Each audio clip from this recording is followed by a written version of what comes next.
হ্যাঁ, আসসালামু আলাইকুম। এটা আমার ঢাকার বাড়িতে আম গাছ। এই গাছটা ঘরের দরজার সামনেই আমাদের। আবার এখানে একটা আছে, এখানে অনেকগুলা বড়ি গাছ হয়েছে। এগুলো এবার ফুল আসতেছে, এই যে ছোটো ছোটো ফুল আসতেছে। এগুলো আমি লাগাইছি, আমার হাতে লাগানো।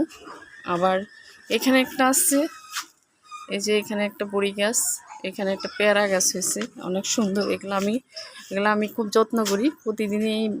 যখন বাসায় থাকি, বিশেষ করে বাসায় আসি, তখনই আমি এগুলা খুব যত্ন করি। এটা আমার হাতে লাগানো। এই যে সিম গাছ আমার হাতে লাগানো, অনেক দূর হয়েছে। সিম গাছগুলা চাং দিতে পারি না, তো একটা ইয়ের উপরে দিয়ে দিছি, তাই হয়েছে। এখানে আম গাছ, আবার এখানে এই যে ধুন্দুল গাছ। এবার ধুন্দুল আমি 2 দিন পরে রেখেছি, এখন মোটামুটি ফুল আছে।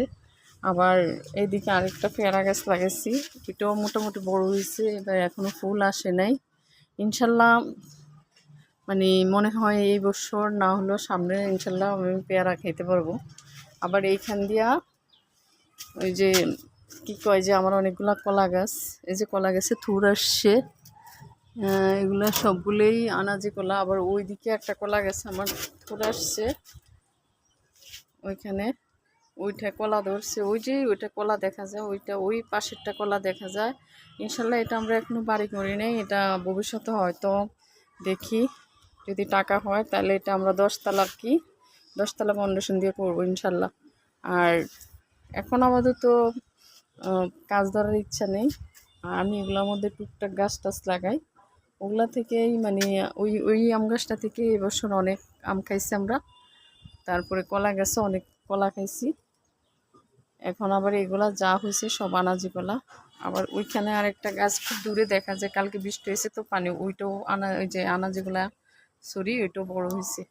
ইনশাল্লাহ আল্লাহর রহমতে আমরা সবসময় গাছগুলোর প্রতি খুব যত্ন নিই।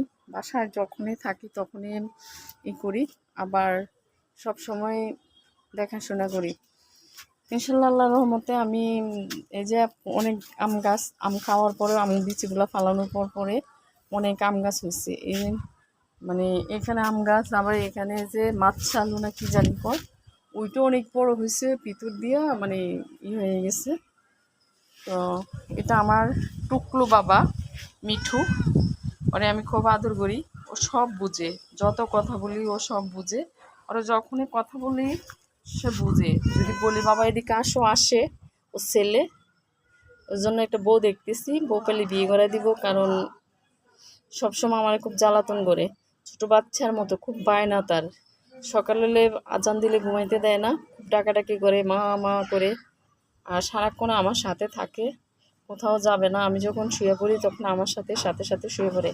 আর আমি খুব আদর করি ওকে, অনেক আদর করি। এটা আমার বাবা, তাই না বাবা? হ্যাঁ, এটা আমার বাবা, লক্ষ্মী বাবা। এটা তুমি লক্ষ্মী নি? তুমি লক্ষ্মী। ওরে আমি মগবাজার থেকে নিয়ে আসছি, খুব ছোটোবেলা, যখন ওর বয়স 2 মাস তখন ওরে আমি নিয়ে আসছি। তার থেকে ও সবসময় আমার সাথে, আর আমার সাথে খুব দুষ্টামি করে, বাচ্চা মানুষের মতো সারাক্ষণ খেলাধুলা সব কিছু। ওকে বাসা থেকে বেরোলে খুব রাগ করে, আসলে কথা বলে না। এই আসো বাবা, ঘরে আসো, ঘরে আসো মিটু। এটা আসলে কি গাছ বুঝতে পারতেছি না, মনে হয় ভুট্টার বীজে ফেলাইছিলাম নাকি ভুট্টা গাছ, এটাও বলতে পারতেছি না, আমি কিন্তু চিনি না। আর এই যে এখানে লেবু গাছ, এখানে যে আমি কয়েকদিন আগে বাজার থেকে গাছ নিয়ে আসছিলাম, বিলাতি বাহর পাতা, ওইগুলা। এই যে নিম, এখানে একটা লাগাচ্ছি।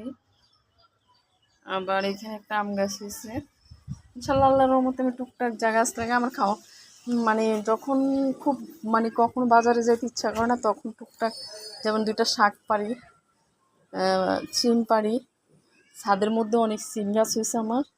আর এখানে ধুন্দুল গাছ, ধুন্দুল 2-3 দিন খাওয়া হয়েছে অলরেডি। এখন আমার ছোটো ছোটো বিচি করা আসছে। তারপরে আবার ওইদিকে মনে করেন এই পাশে ওই যে বিলাতি পাওয়ার পাতাগুলো লাগিয়ে দিছি, এই যে এগুলো বিলাতি পাওয়ার পাতা হয়ে গেছে। ইনশাল্লাহ আল্লাহর মধ্যে খাওয়া চলে।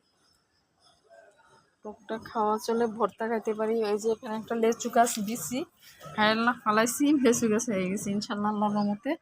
এটাকে আমি খুব যত্ন করি। আর এটাও বড়ি গাছ, এটাও বড়ি গাছ। এটা আমার বাউন্ডারির ভিতরে পড়ছে তো, এই জন্য ইয়া হয় না। আর এই আম গাছটা খুব ছোটো ছিল, ইনশাল্লাহ আল্লাহ 1 বছরের মধ্যে অনেক বড় হয়ে গেছে, বুঝছেন। আচ্ছা ঠিক আছে, পরে আবার কথা বলবো। ধন্যবাদ সবাইকে আমার ভিডিও দেখার জন্য।